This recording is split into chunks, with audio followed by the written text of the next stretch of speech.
جو خبر میں لیڈی ڈاکٹر سے سن کر آ رہی تھی، میں یوں تھی جیسے پتھر کی ہو چکی ہوں۔ مجھے یاسر کی باتیں یاد آنے لگی، میرے سوال سن کر گھبرا جانا، مجھے بلا وجہ ڈانٹنا، غصہ کرنا، میری ساس کا یوں بے سدھ ہو کر سونا۔ لیکن کوئی بیٹا اتنا بڑا گناہ کیسے کر سکتا ہے؟ اتنا بڑا گناہ سگی ماں کے ساتھ میں سوچ بھی نہیں سکتی تھی۔ ٹپ ٹپ میری آنکھوں سے آنسو بہہ رہے تھے۔ کیا کوئی شخص ماں کے ساتھ ایسا گھنونا کھیل بھی کھیل سکتا تھا؟ میری عقل دنگ تھی۔ مجھے لگ رہا تھا کہ جو کچھ میں ڈاکٹر سے سن کر آئی ہوں وہ جھوٹ تھا۔ وہ رپورٹ جو میں نے ہاسپٹل سے تصدیق کے طور پر دوبارہ کروائی تھی وہ بھی جھوٹی ہے۔ ماں باپ کی جو محبت اور احترام میں نے اپنے شوہر اور ساس میں دیکھا تھا، میرا دل اس بات کو ماننے کو تیار نہ تھا۔ لیکن ہر گزری بات یاسر کو ہی مجرم ثابت کر رہی تھی۔ پھر مجھے ایک ایسا ثبوت بھی مل گیا جس نے یاسر کا اصل روپ میرے سامنے لا کر رکھ دیا، جب میں اپنی ساس کے کمرے میں گئی۔ اور پھر ساس بہو کا رشتہ ہمیشہ سے ہی تناؤ کا شکار رہتا ہے، چاہے انسان جتنی مرضی کوشش کر لے۔ لیکن دل میں کبھی بھی ساس کے لیے وہ محبت نہیں ہوتی جیسی کہ انسان ماں کے لیے محسوس کرتا ہے۔ لیکن پھر بھی میں اپنی ساس کی بہت عزت کرتی تھی، حالانکہ شادی کی پہلی رات ایک عورت کے لیے بہت اہمیت رکھتی ہے۔ بہت سی باتیں وہ اپنے شوہر سے کرنا چاہتی ہے، سننا چاہتی ہے، لیکن میری وہ رات بھی میری ساس کی نظر ہو گئی تھی۔ نہ تو میری ساس بہت زیادہ بیمار تھی، نہ ہی وہ بستر مرگ پر تھی، ٹھیک ٹھاک تھی، صحت بھی قابل رشک تھی، رنگ روپ بھی سفید تھا، بالکل حشاش بشاش۔ لیکن جیسے ہی یاسر میرے کمرے میں آئے، انہیں ابھی بیٹھے کچھ ہی دیر ہوئی تھی، ابھی تو انہوں نے مجھ سے ٹھیک سے بات بھی نہیں کی تھی، مجھے رونمائی کی انگوٹھی تک نہیں پہنائی تھی۔ جب میرے کمرے کے دروازے پر دستک ہوئی، یاسر فوراً سے کھڑا ہو گیا۔ گھر میں میرے شوہر اور ساس کے علاوہ دوسرا کوئی نہ تھا، اس لیے اس وقت تو ساس کے علاوہ کوئی دوسرا ہو ہی نہیں سکتا تھا۔ یاسر نے دروازہ کھولا۔ میری ساس سامنے ہی بڑی بدحواس سی کھڑی تھی۔ کہنے لگی، یاسر، میرے پاؤں میں پھر وہی درد اٹھ رہا ہے۔ میری ساس کے چہرے پر درد کے آثار کافی گہرے تھے، جیسے کہ وہ کوئی ناقابل برداشت تکلیف برداشت کر رہی ہوں۔ یاسر کہنے لگا کہ آپ چلیں امی میرے ساتھ، میں آپ کے پاؤں کا مساج کر دیتا ہوں۔ یہ کہہ کر وہ اپنی والدہ کے ساتھ کمرے سے باہر چلا گیا۔ مجھے لگا یاسر کچھ دیر میں واپس آ جائے گا، لیکن پوری رات میری آنکھوں میں کٹ گئی۔ میرا انتظار ہی رہا۔ صبح چڑیوں کی چہچہاہٹ نے مجھے احساس دلایا کہ میں پوری رات سے انتظار کی سولی پر لٹکی ہوئی تھی۔ مجھے بہت غصہ آیا۔ میں نے اپنا لباس تبدیل کیا، غصے سے لیٹ گئی۔ ٹھیک ہے، ماں بھی بہت اہمیت رکھتی ہے، لیکن شادی کی پوری رات وہ شخص کچھ دیر کے لیے بھی میرے پاس نہیں آیا۔ غصے کے مارے میرے آنسو نکلنے لگے۔ میری ساس اتنی بھی بیمار نہیں لگ رہی تھی کہ یاسر پوری رات ماں کی خدمت میں گزار دیتے۔ اپنا جی جلاتے ہوئے نہ جانے کب مجھے نیند آ گئی۔ میں گہری نیند میں تھی جب کسی نے مجھے جھنجھوڑ کر اٹھایا۔ میں نے موندی موندی آنکھوں سے دیکھا، سامنے یاسر کھڑے تھے۔ کہنے لگے، بیگم صاحبہ، کب تک سونے کا ارادہ ہے؟ وہ بڑا مسکرا کر مجھ سے پوچھ رہے تھے۔ جیسے ہی مجھے رات کی بات یاد آئی، میں نے انہیں کوئی جواب نہیں دیا اور اٹھ کر بیٹھ گئی۔ یاسر کہنے لگے، جلدی سے تیار ہو کر باہر آؤ، امی نے تمہارے لیے بڑا پرتکلف ناشتہ بنایا ہے۔ وہ یوں بات کر رہے تھے جیسے کچھ ہوا ہی نہ ہو۔ میں نے کہا، مجھے بھوک نہیں ہے۔ یہ کہہ کر میں واش روم میں چلی گئی۔ تیار ہو کر باہر آئی۔ جب میں کمرے سے باہر نکلی تو میری ساس حشاش بشاش ٹیبل کو ناشتے سے بھر رہی تھی۔ یوں لگ رہا تھا نہا کر باہر آئی ہوں۔ لگ ہی نہیں رہا تھا کہ وہ رات کو اتنی بیمار تھی کہ رات بھر بیٹے سے خدمت کرواتی رہی ہوں۔ مجھے دیکھ کر مسکرانے لگی، میرے پاس آ گئی، میرے ماتھے کا بوسہ لیا۔ کہنے لگی، ہمیشہ خوش اور آباد رہو، آؤ بیٹھو ناشتہ کرو۔ میں تو اپنی ساس کو دیکھ کے حیران تھی۔ وہ یوں ظاہر کر رہی تھیں کہ جیسے کچھ ہوا ہی نہ ہو۔ میں چپ چاپ خاموشی سے ٹیبل پر بیٹھ گئی۔ یاسر میری برابر والی کرسی پر بیٹھ گیا۔ ناشتے کے دوران میں نے ساس سے کہا کہ آپ کی طبیعت اب کیسی ہے؟ میری بات پر انہوں نے مسکراتے ہوئے اسی کی طرف دیکھا. کہنے لگی جس کا یاسر جیسا بیٹا ہو اس ماں کو کیا ہو سکتا ہے. بس اس نے میرے پاؤں کی مالش کی اور نہ جانے کب مجھے گہری نیند آ گئی. پھر تو مجھے ہوش ہی نہیں رہا. بس صبح میری آنکھ کھلی، دیکھا تو 9 بج رہے تھے. اسی لیے جلدی جلدی اٹھ کے تمہارے لیے ناشتہ بنایا. میں یہ سوچ رہی تھی اگر میری ساس رات کو تھوڑی دیر کی مالش سے سو گئی تھی تو یاسر کمرے میں کیوں نہیں آئے. یاسر ناشتہ کر کے چلے گئے تو میری ساس کہنے لگی میرا بیٹا تمہیں کیسا لگا؟ یاسر کی عادت ویسے بہت اچھی ہے، جب وہ میرا اتنا خیال رکھتا ہے تو تمہارا بھی ضرور رکھے گا. میں اپنی ساس کی بات سن کر حیران تھی. میں نے کہا کہ وہ تو رات بھر کمرے میں نہیں آئے، شاید آپ گہری نیند سو گئی تھیں لیکن وہ پھر بھی آپ کے پاؤں دباتے رہے. میری بات سن کر میری ساس کے ماتھے پر بل پڑ گئے، جیسے کسی گہری سوچ میں چلی گئی ہوں.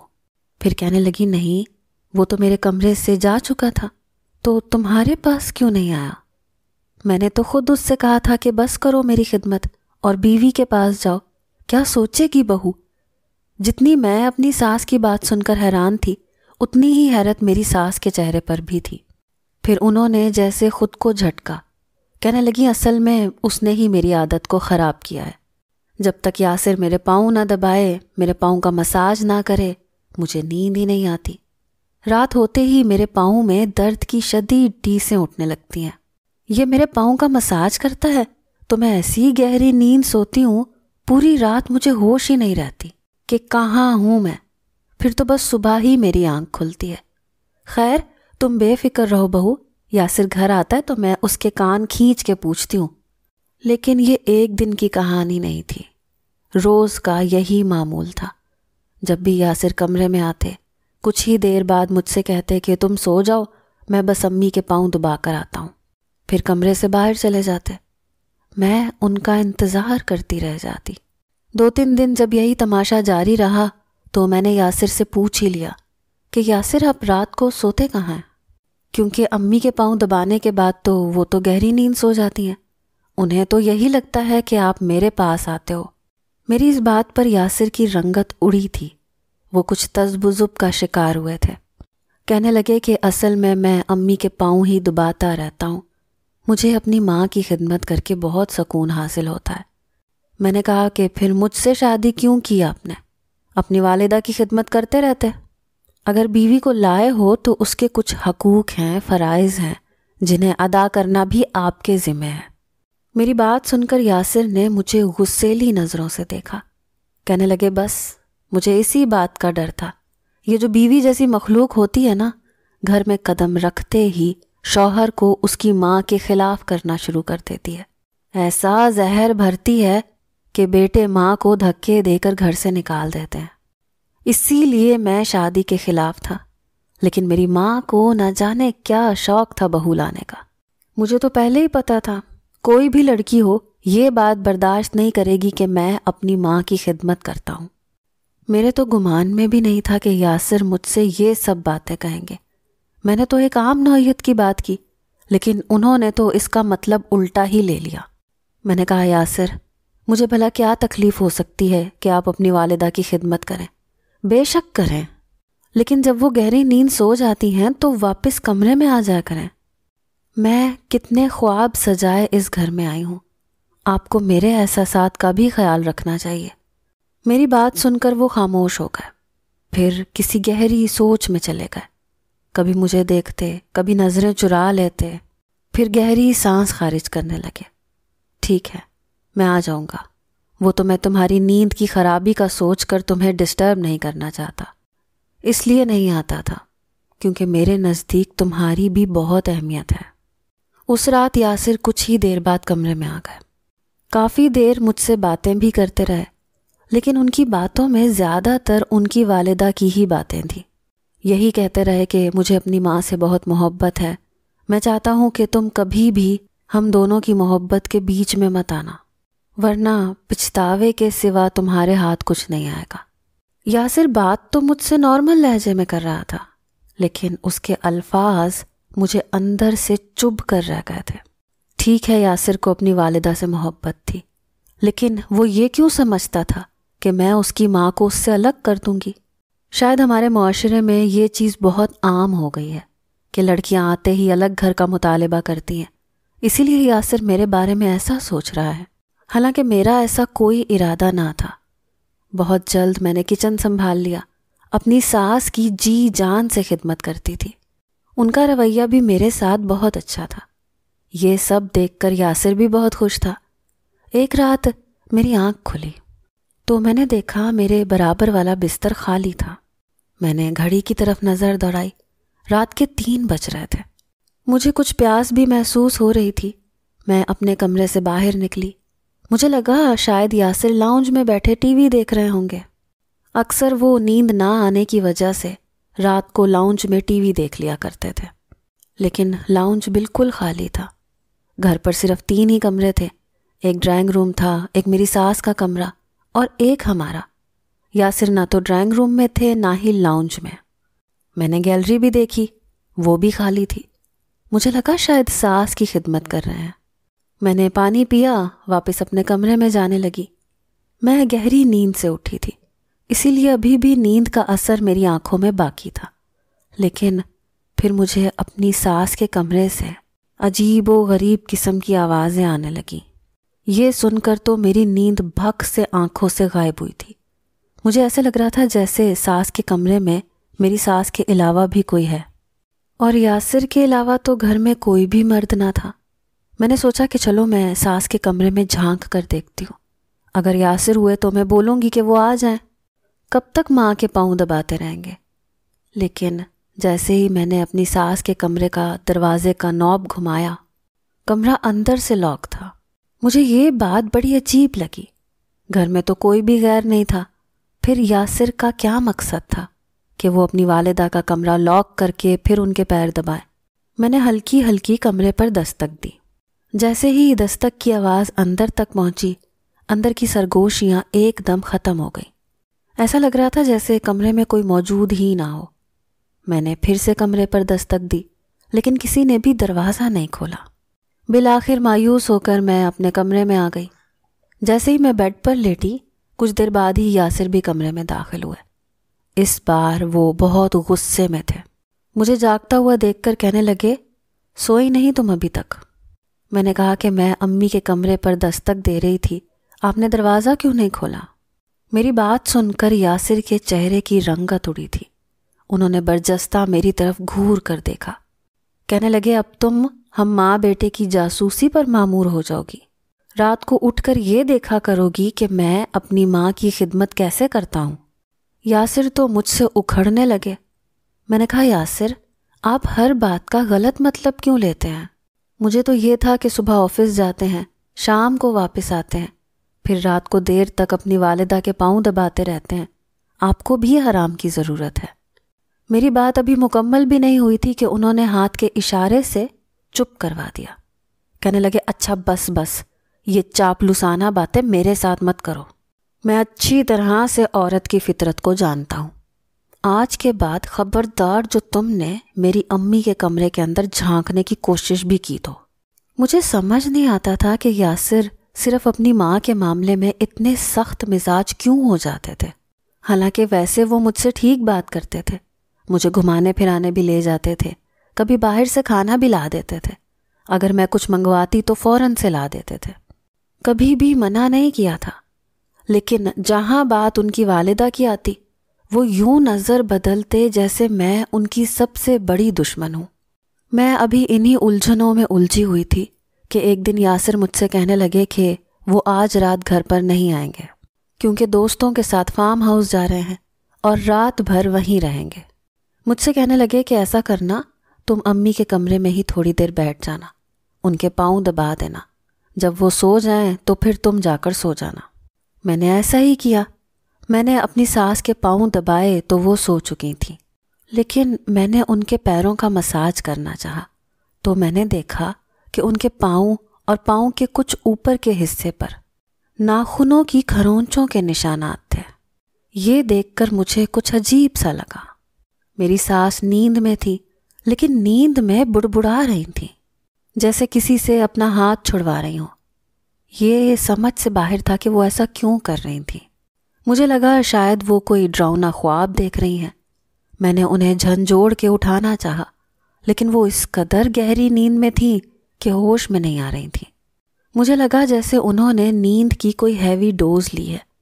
بہرحال میں سمجھ گئی کہ رات کو مجھے ان کے کمرے سے سرگوشیوں کی آوازیں کیوں آتی ہیں۔ شاید میری ساس کو نیند میں بڑبڑانے کی اور بولنے کی عادت تھی۔ میں بھی پورا دن کی تھکی ہوئی تھی، اسی لیے اپنے کمرے میں آ کر لیٹ گئی۔ صبح میری اس شور سے آواز کھلی۔ ایسے لگ رہا تھا جیسے کسی کی طبیعت خراب ہو رہی ہے، کوئی الٹیاں کر رہا ہو۔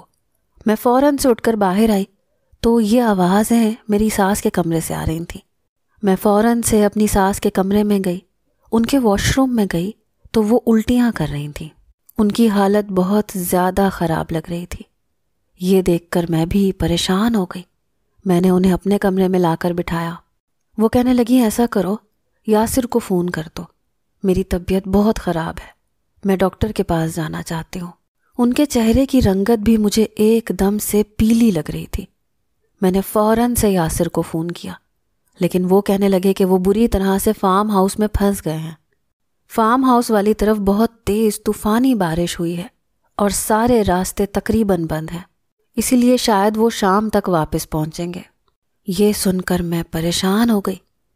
میری ساس کی حالت مزید بگڑتی جا رہی تھی، اسی لیے میں نے فوراً سے رکشہ لیا، ساس کو بٹھا کر ڈاکٹر کے پاس لے گئی۔ لیڈی ڈاکٹر نے کہا کہ ان کا بی پی بہت لو ہو گیا ہے۔ اس نے ڈرپ لگائی، 2-3 ٹیسٹ بھی کر لیا۔ اس کے بعد جو خبر ڈاکٹر نے مجھے سنائی، وہ سن کر میں اپنے ہوش کھو بیٹھی۔ وہ کہنے لگی کہ تمہاری ساس حاملہ ہے، اور اس عمر میں اگر وہ اس کیفیت سے گزرے گی تو ظاہر سی بات ہے اسے تکلیف زیادہ محسوس ہوگی۔ میرے تو گویا دماغ میں دھماکے سے ہونے لگے۔ میں نے کہا ہو سکتا ہے آپ کو کوئی غلط فہمی ہو، ایسا کیسے ممکن ہے؟ یہ کہتے ہوئے آواز میرے حلق میں اٹک رہی تھی۔ لیڈی ڈاکٹر نے کہا کہ یہ ٹھیک ہے، ہم نے ان کی ٹیسٹ رپورٹ 2 بار کی ہے، کیونکہ ہمیں بھی اس بات کا یقین نہیں آ رہا تھا۔ میرا سر بری طرح سے چکرانے لگا۔ میری ساس ایک بیوہ خاتون تھی۔ میرے سسر کو فوت ہوئے کئی سال گزر چکے تھے۔ یہ کیسے ممکن تھا؟ میرا دماغ سوچنے سمجھنے سے قاصر تھا۔ ڈرپ اور انجیکشن کے بعد میری ساس کی حالت کچھ بہتر ہوئی تو میں انہیں گھر لانے کے بجائے ایک دوسرے ہاسپٹل میں لے گئی۔ وہاں جا کر میں نے دوبارہ سے ان کی رپورٹس کروائیں، کیونکہ مجھے ابھی بھی رپورٹوں پر شک تھا، لیکن جواب وہی آیا جس کا مجھے ڈر تھا۔ وہ واقعی حاملہ تھیں۔ یہ بات میں نے اپنی ساس سے تو نہیں کہی، لیکن یہ بات میرے اندر ادھم مچا گئی۔ رات بھر تو یاسر ہی میری ساس کے کمرے میں ہوتے تھے۔ جو کچھ میرے ذہن کے پردے میں آ رہا تھا وہ سوچنا بھی مجھے گناہ لگ رہا تھا۔ میں جس ذہنی اذیت سے دوچار تھی اسے لفظ نہیں دے پا رہی تھی۔ میری ساس ہر بات سے انجان نڈھال سی ہو رہی تھی، اور میرا یہ حال تھا کہ کاٹو تو لہو نہ نکلے۔ میرے ذہن میں اٹھنے والے سوالات نے مجھے ذہنی طور پر مفلوج کر دیا۔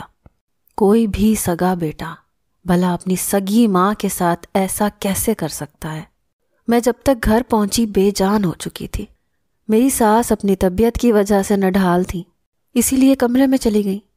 جو خبر میں لیڈی ڈاکٹر سے سن کر آ رہی تھی، میں یوں تھی جیسے پتھر کی ہو چکی ہوں۔ مجھے یاسر کی باتیں یاد آنے لگیں، میرے سوال سن کر گھبرا جانا، مجھے بلا وجہ ڈانٹنا، غصہ کرنا، میری ساس کا یوں بے سدھ ہو کر سونا۔ لیکن کوئی بیٹا کیسے اتنا بڑا گناہ کر سکتا ہے؟ اتنا بڑا گناہ سگی ماں کے ساتھ؟ میں سوچ بھی نہیں سکتی تھی۔ ٹپ ٹپ آنسو میری آنکھوں سے بہہ رہے تھے۔ کیا کوئی شخص ماں کے ساتھ ایسا گھنونا کھیل بھی کھیل سکتا تھا؟ میری عقل دنگ تھی۔ مجھے لگ رہا تھا کہ جو کچھ میں ڈاکٹر سے سن کر آئی ہوں وہ جھوٹ تھا۔ وہ رپورٹ جو میں نے 2 ہاسپٹلز سے تصدیق کے طور پر کروائی تھی وہ جھوٹی ہے۔ ماں بیٹے کی جو محبت اور احترام میں نے اپنے شوہر اور ساس میں دیکھا تھا، میرا دل اس بات کو ماننے کو تیار نہ تھا۔ لیکن ہر گزری بات یاسر کو ہی مجرم ثابت کر رہی تھی۔ پھر مجھے ایک ایسا ثبوت بھی مل گیا جس نے یاسر کا اصل روپ میرے سامنے لا کر رکھ دیا۔ جب میں اپنی ساس کے کمرے میں گئی اور پھر سامنے سائڈ ٹیبل پر رکھی تیل کی شیشی میں نے لی. میں نے وہ لیبارٹری میں دے دی. میں نے کہا کہ مجھے اس کی رپورٹ جلدی چاہیے. اس کی رپورٹ نے میرے سارے شکوک و شبہات دور کر دیے. میرے لیے یہ ایک ناقابل فہم حقیقت تھی. اس تیل میں نشہ ڈالا گیا تھا. پاؤں پر لگتے ہی وہ نشہ وجود کے اندر سرایت کر کے انسان کو ہوش سے غافل کر دیتا تھا. میں سوچ بھی نہیں سکتی تھی ایک بیٹا اپنی ماں کے ساتھ ایسی شرمناک حرکت بھی کر سکتا ہے. شام کو جب یاسر آئے تو میں اپنی ساس کو نیمبو پانی پلا رہی تھی. میری ساس کی حالت دیکھ کر یاسر پریشان ہو گیا. میری ساس نے جب یہ کہا کہ ان کی طبیعت بہت خراب ہو گئی تھی تو وہ مجھ سے اپنی ماں کی خیریت پوچھنے لگا کہ کیا ہوا تھا امی کو. ڈاکٹر نے کیا کہا؟ میں نے کہا کہ آپ کمرے میں چلیں، میں آپ کو بتاتی ہوں کہ ڈاکٹر نے کیا کہا. میں انہیں اپنے کمرے میں لے گئی. ساری رپورٹس ان کے سامنے رکھ دیں، جنہیں پڑھ کر یاسر کی رنگت اڑ گئی. وہ مجھے بے یقینی سے دیکھنے لگے. پھر وہ رپورٹس دور پھینک دی. کہنے لگے جھوٹ ہے یہ سب، یہ کیسے ہو سکتا ہے؟ میری ماں؟ میں نے کہا آپ کو شرم نہیں آتی اپنی زبان سے یہ لفظ ادا کرتے ہوئے؟ آپ نے اپنی ہی سگی ماں کے ساتھ یہ سب؟ میری بات یہیں تک پہنچی تھی جب ایک زوردار تھپڑ میرے منہ پر پڑا. یاسر کہنے لگے تمہارا دماغ تو ٹھیک ہے، یہ کیا بکواس کر رہی ہو؟ میں نے کہا تو آپ کے علاوہ اس گھر میں اور کون ہے؟ رات بھر آپ اپنی ماں کے کمرے میں کیا کرتے ہیں؟ انہیں کیوں نشے والا تیل لگاتے ہیں؟ میری بات سن کر یاسر کی آنکھوں میں آنسو بہنے لگے. کہنے لگے میں تم سے شادی نہیں کرنا چاہتا تھا، اس لیے کہ میں کسی اور لڑکی سے محبت کرتا تھا، لیکن وہ لڑکی میری ماں کو ناپسند تھی. اسی لیے یہ تیل لگا کر جب امی گہری نیند سو جاتی تو میں ان کے کمرے کی کھڑکی سے باہر نکل کر اس لڑکی سے ملنے جاتا تھا. تم سے شادی ہوئی تو وہ لڑکی بہت روئی. اس نے ہماری شادی کی رات خودکشی کی کوشش بھی کی تھی، اس لیے وہ رات مجھے اس کے ساتھ گزارنی پڑی. میں امی کے پاس جاتا ہوں، لیکن میری ماں کے ساتھ یہ سب کس نے کیا یہ میں نہیں جانتا. یہ میرے لیے ایک اور نیا انکشاف تھا. بہرحال ساس کے کمرے میں یاسر خود چھپ گئے. وہ شخص گلی کا چوکی دار تھا جو یاسر کو کھڑکی سے باہر جاتا دیکھ کر اسی کھڑکی سے اندر آتا تھا اور میری ساس کے ساتھ گناہ کرتا تھا. جو کھیل یاسر محبت کے نام پر ایک لڑکی کے ساتھ کھیل رہے تھے، ان کی والدہ بھی اسی کی زد میں آ چکی تھی. اس چوکی دار کو یاسر نے بہت مارا، اپنی ماں کا ابارشن بھی کروایا. جس لڑکی کے پاس یاسر جاتے تھے وہ اچھے کردار کی نہ تھی. جب اس لڑکی کی سچائی انہیں معلوم ہوئی بہت دیر ہو چکی تھی، کیونکہ میں میکے جا چکی تھی. میں نے خلا کا کیس بھی دائر کر دیا تھا. یاسر مجھ سے معافیاں مانگنے لگے، لیکن کیا یہ میرے لیے آسان تھا؟ کیا ہر بار عورت مرد کی ایسی کوتاہیوں کو صرف اس لیے معاف کر دے کہ اس کا گھر بس جائے؟ کیا مجھے یاسر کو معاف کرنا چاہیے تھا؟